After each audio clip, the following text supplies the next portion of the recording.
Franchement, j'avais un casque ultra rond, ultra net, toutes les jointures des pièces se voyaient plus, c'était parfait et je merde à ce moment-là.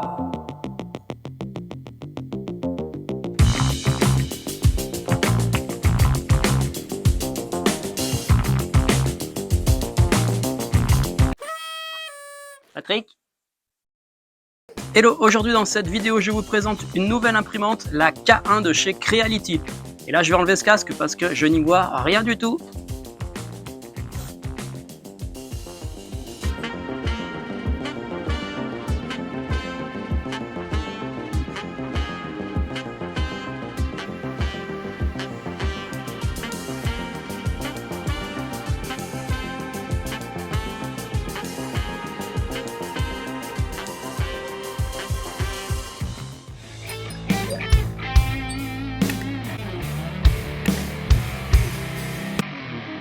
L'imprimante 3D K1 de chez Creality. Une imprimante 3D capable d'imprimer à une vitesse dingue de 600 mm par seconde. Quand tu penses que nos imprimantes standards impriment entre 60 et 80 mm seconde, là on est vraiment sur une imprimante qui bombarde. Dans cette vidéo, je vais détailler l'ensemble de l'imprimante. Je vais tester le filament Hyper Series de la gamme Creality, un filament spécialement conçu pour être imprimé très rapidement à haute vitesse. Et pour ma part, ce qui m'intéresse beaucoup, si tu suis un petit peu la chaîne, tu peux voir que j'imprime très régulièrement des avions radiocommandés en LWPLA. Je vais donc tester l'impression du LWPLA sur cette machine-là à haute vitesse, voir si ça tient le coup. Et ça, ce serait vraiment super cool, je gagnerais un temps fou à imprimer mes avions.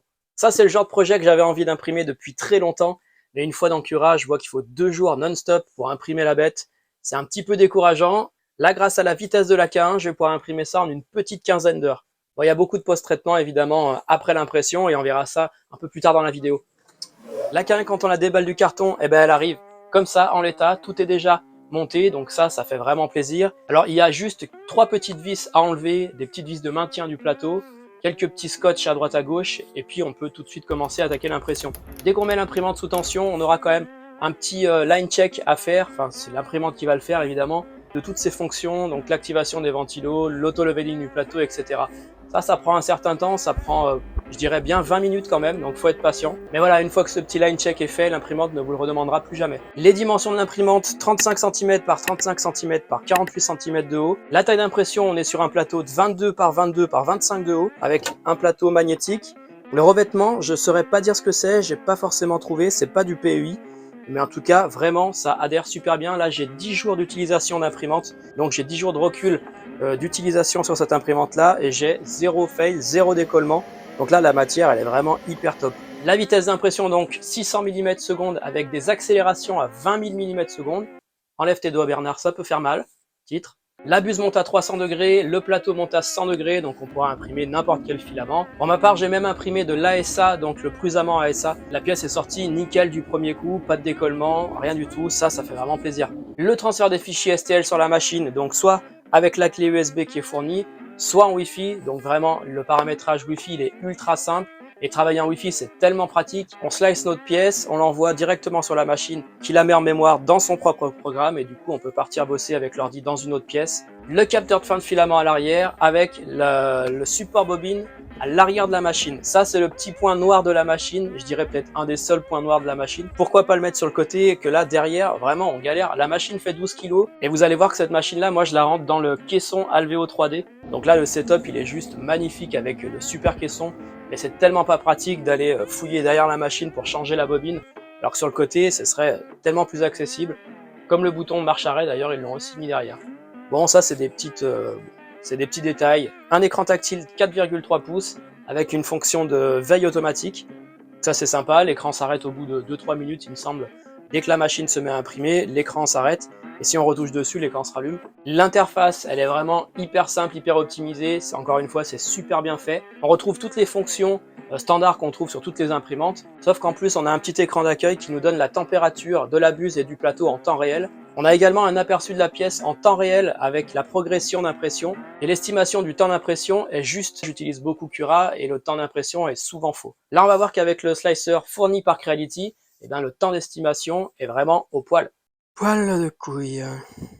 Ensuite, justement en parlant de slicer, l'imprimante est compatible avec Cura, Prusa Slicer, Simplify 3D. Et comme je vous le disais, donc il y a le slicer Creality Print fourni avec. Franchement, il est vraiment top ce slicer-là, il est ultra complet. Et d'ailleurs, en parlant de la vitesse d'impression, c'est le slicer qui va gérer ses vitesses en fonction de la difficulté, de la technicité de la pièce à imprimer. Dès que ça va devenir plus technique, il va descendre sa vitesse. Donc on va avoir comme ça une pièce morcelée en plusieurs niveaux de vitesse. C'est vraiment bien foutu. Et donc c'est pour ça que notre pièce va pas être imprimée à 600 mm seconde tout le long, mais elle va plutôt être en moyenne imprimée à 200 mm seconde avec des pointes d'impression à 600 et d'autres vitesses beaucoup plus basses comme les premières couches à 40 mm seconde par exemple. Bon, et justement pour pouvoir imprimer aussi rapidement, eh bien, il y a une technologie à bord de cette machine-là en fait qui va calculer la résonance de la machine, donc la résonance de la tête d'impression, qui va créer des vibrations dans toute la machine. Ces vibrations-là, évidemment, peuvent à tout moment créer des défauts sur la pièce, c'est normal, vous allez voir qu'elle vibre énormément cette machine-là. Plus la tête d'impression se déplace rapidement, plus la résonance, plus la vibration qu'elle va générer est importante. Et la machine va anticiper ces vibrations-là et les corriger en temps réel. Malgré tout, il faut quand même mettre la machine sur un plateau bien stable. J'ai commencé mes impressions sur ce plateau-là, qui est mon bureau qui monte et qui descend. Et ça vibrait quand même vraiment beaucoup. Du coup, quand je l'ai mis dans le caisson Alveo 3D, qui lui est sur un meuble bien stable, j'ai tout de suite gagné en qualité de détail en fait sur les impressions. Un autre point qui est aussi vraiment pratique sur l'extrudeur, c'est justement ce petit bouton avec le petit cadenas là, qui nous permet de bypasser si vous voulez l'écran de l'extrudeur. Sur une imprimante standard, on est obligé de presser comme ça cette molette pour pouvoir faire rentrer le filament. Bon bah là, ce bouton là a le même rôle. Quand on le débloque, on peut passer notre filament et l'insérer avec la buse qui est chaude, donc on peut même purger notre buse manuellement. Donc ça, je trouve que c'est très pratique parce que du coup, on a les deux mains de libre pour pouvoir charger notre filament. Bon, cette imprimante-là, on va pas se le cacher, elle est très bruyante, mais en même temps, le système de refroidissement est vraiment très efficace et souffle énormément d'air, donc ça fait beaucoup de bruit forcément. Bon, alors sur la carte SD, on a un fichier test qui nous permet de déjà s'en prendre un petit peu plein la gueule par Creality et voilà, de se rendre compte de la vitesse à laquelle cette machine peut monter. C'est une pièce qui sert à rien du tout, hein, c'est juste pour voir à quelle vitesse va monter l'imprimante. Donc ça, c'est imprimé en mode surface et certainement à 600 mm seconde tout le long à fond la caisse. C'est assez impressionnant. J'ai imprimé ça avec le filament Hyper Series de chez Creality, donc le filament qui nous permet d'imprimer à très haute vitesse.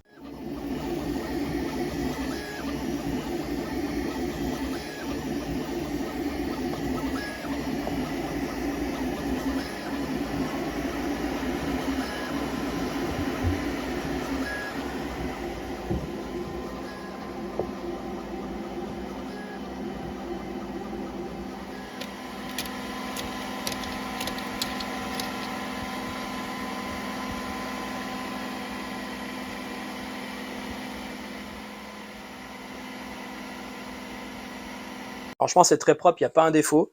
J'ai quand même essayé d'imprimer le même fichier avec du PLA standard, ici même, et c'est parfait, il n'y a pas un défaut non plus.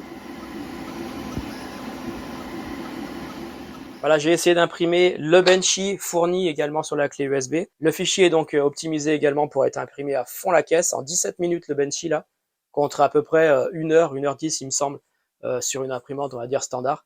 Bon, je l'ai imprimé en PLA standard et pas en Hyper Series. Donc le filament Hyper Series, bon, je sais pas vraiment s'il a un grand intérêt par rapport à un PLA standard. Ça marche très bien à haute vitesse le PLA standard. Là, on peut voir le petit Benchy, il est vraiment super joli. Pièce optimisée pour du filament Hyper Series. On va essayer d'imprimer autre chose en mode surface à pleine balle, voir si ça marche aussi bien que ça. J'ai imprimé voilà, un petit avion comme ça en mode surface. Et bah franchement, il n'y a pas un défaut, c'est nickel. Bon, ce trait-là, c'est simplement la jointure de mes deux pièces. Hein. Deux pièces sur le même plateau. Il n'y a pas un fil un petit cheveu d'ange, il n'y a pas de stringing du tout, il n'y a rien. C'est vraiment impeccable, donc le refroidissement est nickel.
J'ai également imprimé la même pièce avec du LWPLA.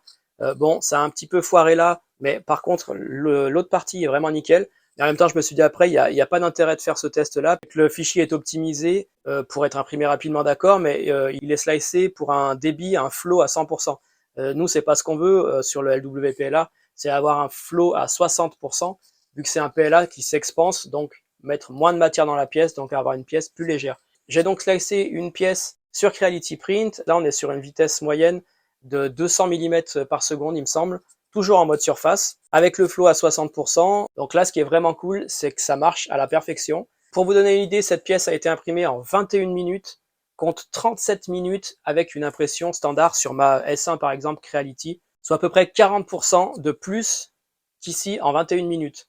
Donc je te laisse imaginer sur une impression des fois de 30 heures, je vais gagner un temps de fou. Ça me fait dire que je vais pouvoir imprimer mes avions RC désormais avec la K1. Ça, c'est cool, ça. La Creality Hyper Series, elle est là. Il y en avait 1 kg et comme tu peux voir, je l'ai défoncé. Bon, j'ai défoncé, en même temps, c'est normal. J'ai imprimé le casque du Mandalorian, comme tu as pu voir en intro de vidéo. J'ai même pu utiliser dans Creality Print une option qui n'est pas dans Cura, par exemple, qui est vraiment hyper pratique. C'est la fonction de scinder les pièces. J'avais une pièce qui rentrait pas sur mon plateau, vu que le plateau reste quand même un petit format. Et bien, cette pièce-là, j'ai pu la scinder directement dans le slicer. Donc, vraiment, trop pratique.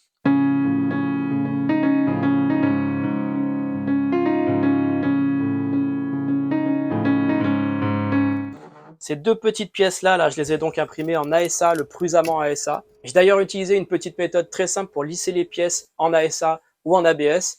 J'ai utilisé de l'acétone. C'est simplement les vapeurs de l'acétone qui vont permettre de faire fondre en surface la pièce. Donc, il ne faut pas la laisser trop longtemps dans la boîte. Je l'ai laissé à peu près une demi-heure, 40 minutes. C'était déjà bien suffisant et vraiment ma pièce ressort comme du plastique brillant, du plastique injecté on dirait presque. Évidemment ça marche que sur l'ASA et l'ABS, ou en tout cas les filaments à base de pétrole. Pour toutes les pièces du casque imprimées en PLA, eh bien, il va falloir utiliser des techniques de lissage différentes. Je vais donc utiliser de l'enduit de lissage, de l'enduit en spray et de l'huile de coude pour pouvoir poncer toutes ces pièces.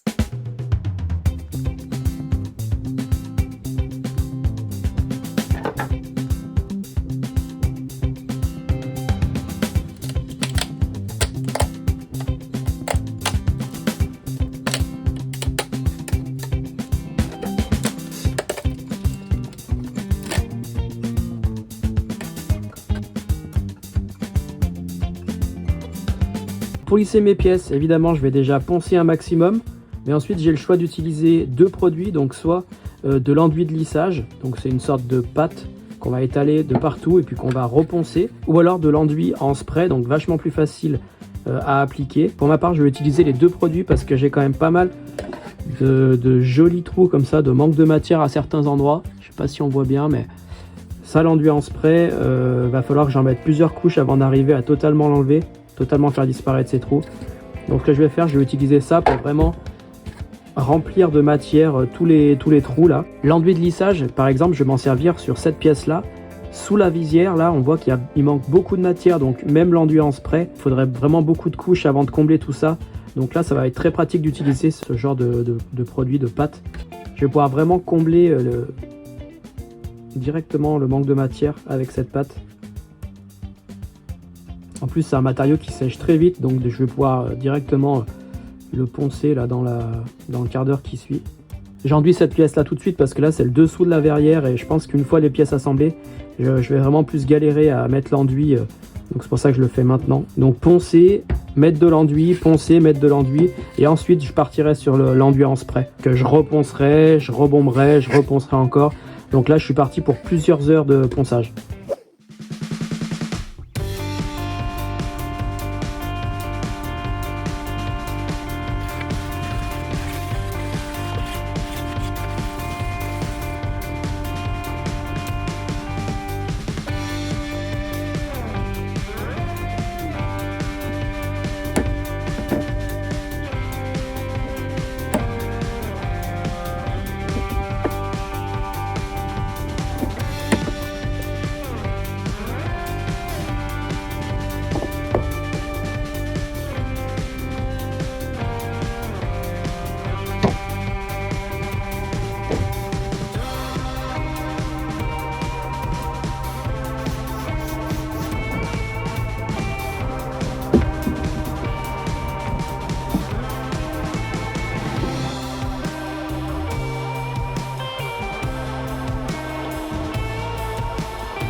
Soudain, c'est le drame. C'est là que tout bascule.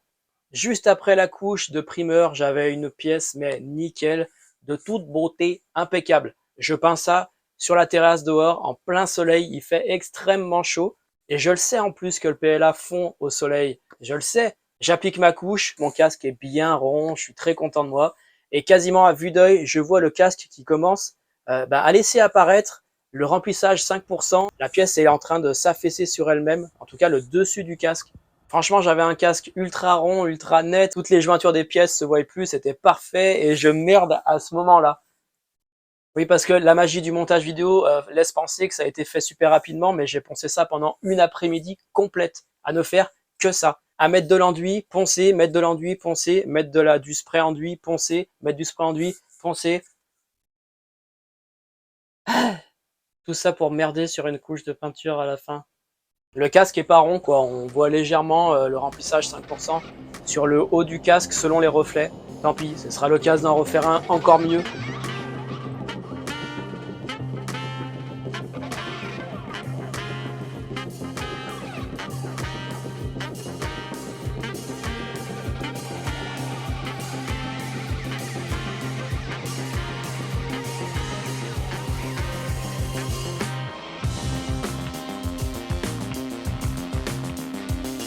Voilà, je pense avoir fait le tour dans les grandes lignes de cette imprimante-là. Si tu désires en savoir encore un petit peu plus sur cette imprimante-là, je te laisse tous les liens utiles dans la description. Merci d'avoir regardé cette vidéo jusqu'au bout. Pense à t'abonner à la chaîne, à lâcher un petit commentaire, ça fait toujours plaisir. On se dit à bientôt pour une prochaine vidéo. Ciao!